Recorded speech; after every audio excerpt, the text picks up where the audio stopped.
नमस्कार दोस्तों, शिक्षा सोपान के इस एजुकेशन प्लेटफॉर्म में आपका एक बार फिर से स्वागत है। आज हम यहाँ पर पढ़ने वाले हैं समास शब्दों के बारे में। सामासिक शब्द क्या होते हैं, समास किस प्रकार से बनते हैं, कितने प्रकार के समास होते हैं, ये आप आज यहाँ पर जो सीखने वाले हैं वो शॉर्ट ट्रिक से मात्र हम 10 से 15 मिनट में समास की पहचान करना सीखेंगे। तो चलिए हम जल्दी से शुरू करते हैं और जल्दी से आप इसको पूरा वीडियो आपको देखना है, बिल्कुल स्किप नहीं करना है। शेयर कर देना, लाइक और कमेंट कर देना, और यदि आप चैनल पर नए हैं तो आप चैनल को सब्सक्राइब कर लेना। तो चलिए देखते हैं अपन समास के बारे में कि समास हमारा जो है वो किस प्रकार से हम इसको आसानी से समझ सकते हैं। तो यहाँ पर सबसे पहले अपन ने देखना है हमको कि समास होता क्या है। सबसे पहले हम देखेंगे कि समास होता क्या है।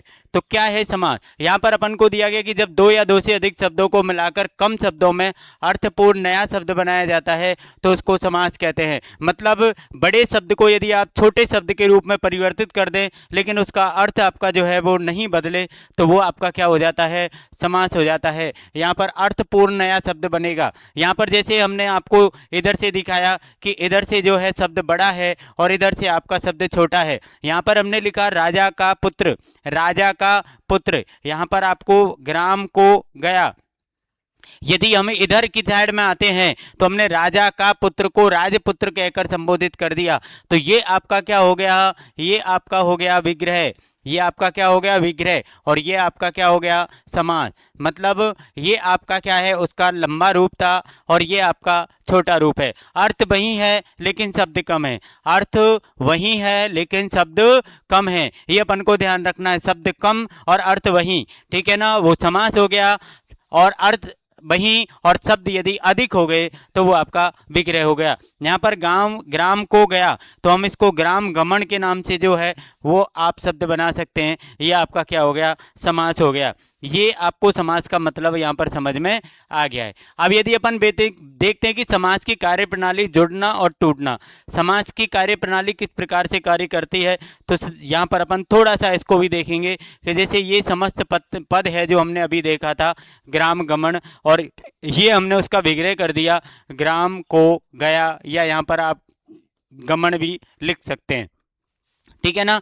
ग्राम को गया, ये भी अपन ने देख लिया। अब देखिए यदि आप इधर से और इधर की साइड शब्द बनाते हैं तो ये क्या हो गया? आपका समास हो गया। और यदि आप इधर से इधर की साइड में बनाते हैं तो ये आपका क्या हो गया? विग्रह करना हो गया। कुल मिलाकर ये आपका विग्रह है, ये आपका समस्त पद है, मतलब आपका क्या है? समास है। क्या है? समास है।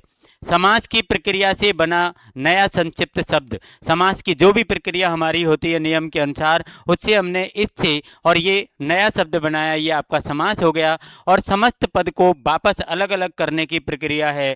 ये जो हमने पहले उसको एक करके बनाया था, अब हमने उसको अलग कर दिया, यहाँ पर अलग अलग कर दिया, तो ये आपका क्या हो गया? विग्रह हो गया। दोनों का मतलब आपको समझना है, समास और विग्रह। यदि आप इन दोनों का मतलब आसानी से समझ जाएंगे आपको कोई प्रॉब्लम यहाँ पर नहीं आएगी। समास के प्रमुख 6 स्तंभ माने जाते हैं।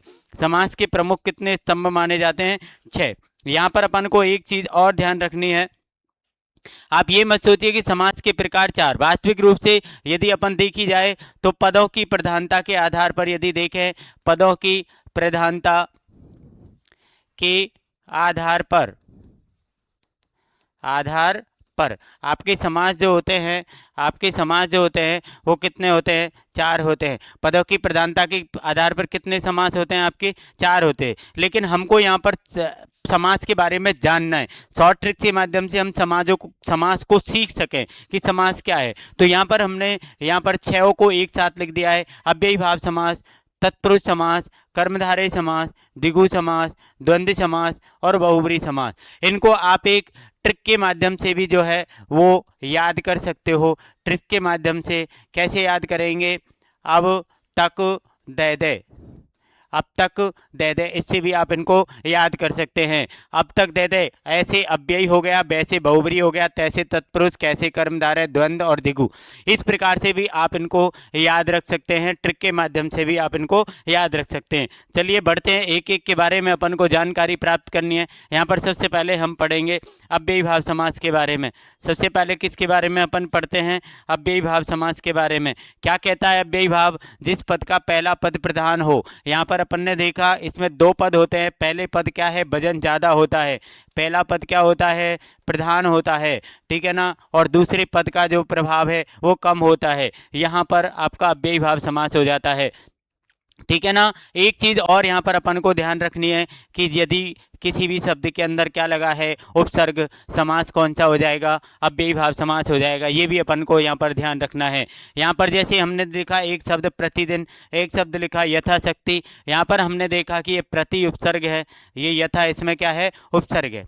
उपसर्ग से ही हमने पहचान लिया कि ये क्या है, आपका अव्ययी भाव समास है। लेकिन यदि अपन प्रधानता देखी जाए तो यहाँ पर प्रति की और यहाँ पर यथा की क्या है, प्रधानता है। यथा की प्रधानता है और ऊपर वाले में प्रति की प्रधानता है। ये अपन को ध्यान रखना है। उपसर्ग के माध्यम से ही आप इसको पहचान लेना। यदि उपसर्ग जोड़ा है तो समास आपका हो गया अव्ययी भाव। यदि दो समान शब्द जुड़े हुए हैं तो भी आपका अव्ययी भाव होता है। दो समान शब्द जुड़ना ये भी अव्ययी होता है। जैसे मैंने यहाँ पर लिख दिया दिन और यहाँ पर भी लिख दिया दिन, ये समान शब्द जुड़ गए आपके, तो ऐसी स्थिति में भी आपका क्या होता है, अव्ययी भाव समास होता है। और एक स्थिति आपके सामने अव्यय के अंदर और बनती है कि यदि दोनों समान शब्दों को भी आप जोड़ देते हैं, जैसे दिन दिन को मैंने जोड़ दिया दिनों दिन, बीच बीच को मैंने जोड़ दिया बीचों बीच, ठीक है ना, रात रात को मैंने जोड़ दिया रातों रात, तो ऐसी स्थान पर भी क्या हो जाता है, आपका अव्ययी समास, अव्ययी भाव समास हो जाता है। तो तीन परिस्थिति आपके सामने अव्ययी भाव की आई। पहली, उपसर्ग यदि लगा हो, दूसरी समान शब्द यदि एक साथ आए हो योजक चिन्ह के द्वारा, और यदि तीसरी स्थिति बन गई आपकी दो समान शब्द यदि आपस में जुड़ जाएं, दिनों दिन, बीचों बीच, रातों रात, ठीक है ना, धड़ाधड़, तो ऐसे शब्द यदि आपके सामने आ जाएं तो अभी कौन सा समास होता है, आपका अव्ययी भाव समास होता है। चलिए आगे बढ़ते हैं दूसरे समास की ओर। और दूसरा समास आपके पास में आ गया तत्पुरुष समास। तत्पुरुष समास में आपको पता है कि दूसरे पद की प्रधानता होती है। कौन से पद की प्रधानता होती है, यहाँ पर दूसरे पद की क्या होती है, प्रधानता होती है, ठीक है ना। और एक चीज़ अपन को यहाँ पर ध्यान रखनी है कि कारक चिन्हों का प्रयोग होता है। कारक चिन्हों का क्या होता है, प्रयोग होता है। कारक चिन्हों का प्रयोग, कारक चिन्हों का प्रयोग कब होता है, जब हम विग्रह करते हैं। विग्रह करने पर, विग्रह करने पर, जब हम विग्रह करेंगे तो कारक चिन्हों का प्रयोग होगा। जब हम समास बनाएंगे तो कारक चिन्हों का लोप होगा। ये दो चीज़ अपन को ध्यान रखनी है, जिसमें दूसरा पद प्रधान हो और बीच के कारक चिन्ह का क्या हो जाए, लोप हो जाए। बीच के कारक चिन्हों का क्या हो जाए, लोप हो जाए। बीच के कारक चिन्हों का लोप कब होगा, जब समास बनेगा। विग्रह करेंगे तो क्या होगा, आगमन होगा, मतलब कारक चिन्ह उनके बीच में लगेंगे। जैसे यहाँ पर आया राजा का पुत्र, ये क्या है आपका विग्रह, ये क्या है आपका विग्रह। यहाँ पर देखिए विग्रह के अंदर आपको कारक चिन्ह मिलेंगे, का, में और का कारक चिन्ह है। काके की संबंध कारक चिन्ह है, और मैं क्या है आपका अधिकरण है, का भी आपका क्या है, संबंध है। यहाँ पर हमने लिखा राजा का पुत्र, जब हम इसको समास बनाते हैं, क्या बनाते हैं, समास, कारक चिन्ह का क्या कर देंगे, लोप, ये बन गया राजपुत्र। वन में बास, हमने कारक चिन्ह का क्या कर दिया, लोप, क्या बन गया आपका, वनवास। ग्रह का कार्य, ठीक है ना, काका हमने क्या कर दिया, लोप, बन गया क्या, गृह कार्य। जब आप इसको इधर से इधर ट्रांसफर करेंगे, मतलब समास से आप करेंगे क्या, विग्रह, तो आपको क्या करना है, इनके बीच में कारक चिन्ह का प्रयोग करना है, ठीक है। चलिए तत्पुरुष समास से हम आगे बढ़ते हैं कर्मधारय समास। कर्मधारय समास के अंदर आपको दो चीज़ ध्यान रखनी है। कितनी चीज़ ध्यान रखनी है आपको, दो मतलब आपको एक तो विशेषण विशेष आएगा और एक उपमान उपमेय भी आता है। यहाँ पर देखा विशेषण विशेष, ठीक है ना। विशेषण क्या होते हैं, जो विशेषता बताते हैं, लेकिन विशेष क्या होते हैं, जिसकी विशेषता बताई जाती है, जिसकी विशेषता बताई जाती है। एक चीज़ और इसके अंदर आती है आपकी उपमान और उपमेय, ये भी अपन को ध्यान रखना है, उपमान और उपमेय, क्योंकि इसमें विशेषता भी बताई जाती है और तुलना भी की जाती है। तो तुलना करने के लिए उपमान उपमेय का प्रयोग किया जाता है और विशेषता बताने के लिए विशेषण विशेष का प्रयोग किया जाता है। उपमान और उपमेय क्या होते हैं, एक जिसकी विशेषता, जिसकी तुलना की जाए या जिसकी समानता बताई जाए, और एक जिससे बताई जाए, ठीक है ना। तो जिससे बताई जाए वो तो होता है आपका उपमान, और जिसकी बताई जाए वो होता है आपका उपमेय। जैसे मैंने लिखा चंद्रमुख, मैंने चंद्रमा से तुलना की, किसकी? मुख की। तो मुख की मतलब मुख हो गया उपमेय और चंद्रमा हो गया आपका उपमान हो गया। चलिए इसके एग्जाम्पल देखते हैं। जैसे यहाँ पर आपको विशेषण विशेष विशेषण विशेष विशेषण विशेष दिए गए हैं। जैसे महान पुरुष, ठीक है ना। अब यहाँ पर आप जब विग्रह है ये, तो यहाँ पर आपको है जो भी लगाना है। महान है जो पुरुष, महान है जो पुरुष, ये क्या हो गया आपका? महापुरुष। मतलब ये समास कर दिया आपने, मतलब आपने इसको जोड़ दिया। ये आपका क्या है? विग्रह। इसमें भी आपको क्या लगाना है जो। नीला है जो कमल, नीला है जो कमल, ये क्या है आपका? रंग। और रंग किसके अंदर आता है? आपको विशेषण के अंदर आता है। ये क्या है आपका? गुण है, ठीक है ना। तो ये भी विशेषण के अंदर आपका आता है। पीला, ये क्या है आपका? रंग है, तो ये भी विशेषण के अंदर आता है। पीला है जो अंबर, ठीक है ना। ये नीलकमल हो गया, ये पीतांबर हो गया, ठीक है ना। यहाँ पर आपको ये चीज समझ में आ गई। अब यदि आपको उदाहरण होते उपमान उपमेय के, वो भी अपन को यहाँ पर उपमान उपमेय के एग्जाम्पल भी आ सकते हैं। जैसे माना कि यहाँ पर आ गया आपकी कमल नयन, ठीक है ना। कमल नयन, कमल नयन मतलब कमल जैसी आंखों के लिए। कमल की समानता हम वो आंखों की समानता हम किससे बता रहे हैं? कमल से बता रहे हैं, कमल के फूल से बता रहे हैं। तो ये हो गए आपके उपमान और उपमेय। ये हो जाएगा आपका कमल के समान नयन, कमल के समान नयन के समान आपको इसके अंदर जोड़ना है। समास कौन सा हो जाएगा? कर्मधारय। तो दो चीज आपको ध्यान रखनी है, विशेषण विशेष और उपमान उपमेय। उपमान उपमेय में के समान लगेगा विग्रह करोगे जब, और यदि आपके आते विशेषण विशेष तो आपको है जो लगेगा विग्रह करते समय। और जब आप समास बनाएं तो के समान और है जो को हटा दो और शब्दों को आप जोड़ दो, ये आपका हो जाएगा कर्मधारय समास। इसके बाद अपन के आ जाते हैं द्वंद्व और दिगु। द्वंद्व और दिगु, द्वंद्व और दिगु समास के अंदर अपन को क्या करना है? यदि बात करते हैं द्वंद्व की, तो दो दो असमान शब्द जो होते हैं आपके, दो असमान शब्द, ठीक है ना, के मध्य क्या लगाएगा? समास चिन्ह या योजक चिन्ह आपको लगाएगा, योजक चिन्ह लगाएगा आपको, ठीक है ना। इसके दोनों पद प्रधान होते हैं। इसके कितने पद प्रधान होते हैं? दोनों पद प्रधान होते हैं। यहाँ पर आपको तराजू के द्वारा बताया गया कि दोनों बराबर होते हैं। दोनों शब्द कैसे कैसे होते हैं? प्रधान होते हैं, दोनों पद प्रधान होते हैं। चलिए देखते हैं यहाँ पर। यदि आपको, ये तो आपकी पहचान हो गई, आपको जो शब्द आएगा वो आएगा माता डैश पिता, ठीक है ना। इससे आपको पहचान करनी है। आपके समास चिन्ह लगा हुआ है, योजक चिन्ह लगा हुआ है, दोनों तरफ आपके शब्द क्या है? अलग अलग हैं। आपको क्या करना है कि जब भी आप इसका समास विग्रह करें, क्या करें? समास विग्रह करें, तो यहाँ पर आपको क्या लगाना है? और लगाना है। क्या लगाना है? और। आएगा आपको ऐसे, मतलब समास तो आपका ये हो गया माता पिता, ऐसे आया। आपने जब समास विग्रह किया तो माता और पिता, दिन रात, दिन और रात, राम लक्ष्मण, राम और लक्ष्मण, ये चीज़ें अपन को आराम से इसके अंदर कर देंगे। एक चीज़ और यहाँ पर अपन को ध्यान देने वाली बात है, एक चीज़ और अपन को ध्यान दे लो यहाँ पर। एक चीज़ क्या इसके अंदर आती है?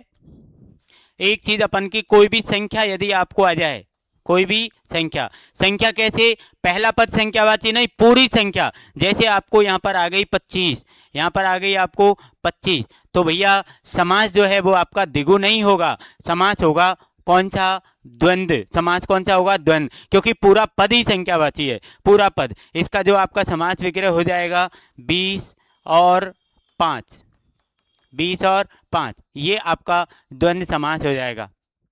अब बढ़ते हैं आप द्विगु समास की तरफ। तो द्विगु समास में पहला पद संख्यावाचक होता है। 1 2 3 जो भी है संख्या आएगी, पहले पद में संख्या आएगी, पहला पद संख्यावाची होगा। जैसे यहाँ पर अपन ने उदाहरण दिए, त्रिभुवन, 3 यहाँ पर संख्या आ गई, सप्तऋषि 7 यहाँ पर संख्या आ गई, चौराहा 4 यहाँ पर संख्या आ गई। इससे आपको आराम से जो है वो पहचान जाएंगे आप। त्रिभुवन तो 3 यहाँ पर संख्या है, सप्तऋषि ये 7 है, चौराहा ये 4 है। आप समझ जाएंगे कि यहाँ पर पहला पद जो है वो संख्या का बोध करा रहा है। समास कौन सा हो जाएगा? द्विगु। जब इसका हम समास विग्रह करेंगे तो आपको यहाँ पर समूह या समाहार का जो है वो प्रयोग करना है।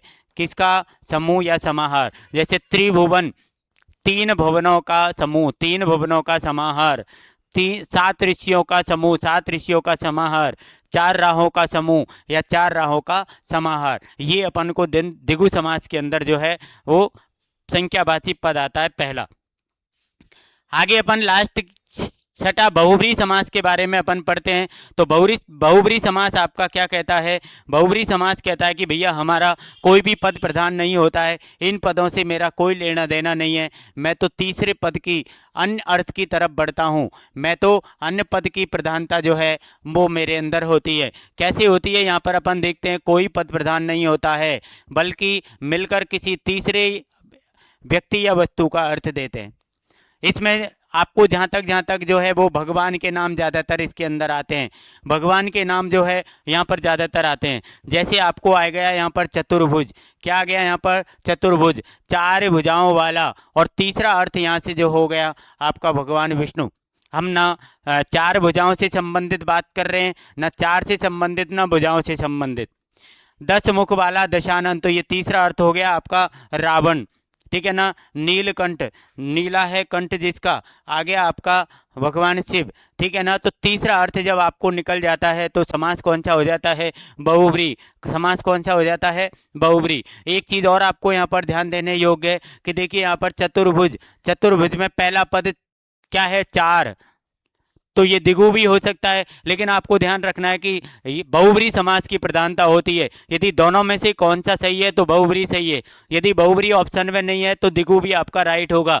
लेकिन दोनों की होने की स्थिति में सही कौन सा होगा? आपका बहुब्री होगा। ये बात आप ध्यान रखना। मैंने तीनों उदाहरण इसलिए यहाँ पर लिखे, ये भी आपका द्विगु भी हो सकता है, लेकिन यदि बहुब्री ऑप्शन में ना हो तो द्विगु होगा, और दोनों हैं तो बहुब्री होगा, और बहुब्री है तो बहुब्री होगा ही।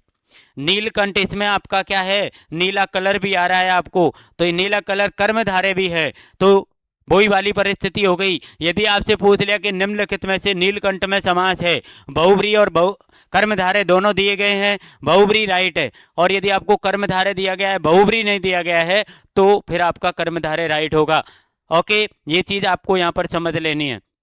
ये आपके जो है वो 6 समास यहाँ पर दिए गए हैं। इस प्रकार से हम इसको पहचान सकते हैं। यहाँ पर एक पहचान तंत्र भी आपको दिया गया है, आराम से इसको अपन आपका इसका स्क्रीनशॉट ले सकते हैं। अव्ययी भाव में पहला पद प्रधान होता है, शब्द अव्यय बन जाते हैं। प्रतिदिन इसका एग्जाम्पल है। तत्पुरुष में दूसरा पद प्रधान होता है, कारक चिन्ह गायब हो जाता है। राजपुत्र इसका एग्जाम्पल है। कर्मधारय में आपका क्या आता है? पदों की प्रधानता से इसका कोई लेना देना नहीं है। या तो विशेषण विशेष आता है, या आता है उपमान उपमेय। क्या आता है? उपमान उपमेय। जैसे महापुरुष, ठीक है ना। द्वंद्व में आपके दोनों पद प्रधान होते हैं, बीच में और शब्द का प्रयोग होता है, जैसे आपका माता पिता। द्विगु में पहला पद संख्यावाची होता है, पहला पद संख्यावाची होता है, प्रधानता से इसका कोई लेना देना नहीं है, जैसे आपका सप्तऋषि। बहुब्री के अंदर कोई भी पद प्रधान नहीं होता है, अन्य अर्थ किसी तीसरे का होता है, जैसे दशानन। ये बहुब्री समास का एग्जाम्पल है। मुझे लगता है आपको समास जो है वो आसानी से समझ में आ गए हैं। और यदि आपको यहाँ पर स्पेशल ट्रिक जो है परीक्षा से पहले, बस इसको अपन को याद रखें, ये ट्रिक आपको याद रखनी है कि अव्ययी भाव में पहला पद प्रधान, तत्पुरुष में दूसरा पद प्रधान, बहुब्री में किसी तीसरे का अर्थ, कर्मधारय में विशेषण विशेष और उपमान उपमेय, और द्विगु में पहला पद संख्यावाची आए, द्वंद्व में दोनों बराबर हों और शब्द का प्रयोग हो। ये चीज़ें यहाँ पर अपन इसका स्क्रीनशॉट भी ले सकते हैं। ये आपके जो है वो समाप्त हो गए। यहाँ पर व्याकरण कोई रटने का विषय नहीं, समझने का विज्ञान है। व्याकरण क्या है? रटने का विषय नहीं है, समझने का विज्ञान है। आप समझ जाओ, रटापिटी कुछ नहीं। डेफिनेशन खुद बनाओ, एग्जाम्पल खुद बनाओ, सब कुछ खुद बनाओ, लेकिन उसको पहले क्या करना पड़ेगा? आपको समझना पड़ेगा। अपनी तैयारी को अगले स्तर पर ले जाएं, शिक्षा सोपान के साथ सीखते रहें और आगे बढ़ते रहें। Thank you very much and best of luck for your bright future.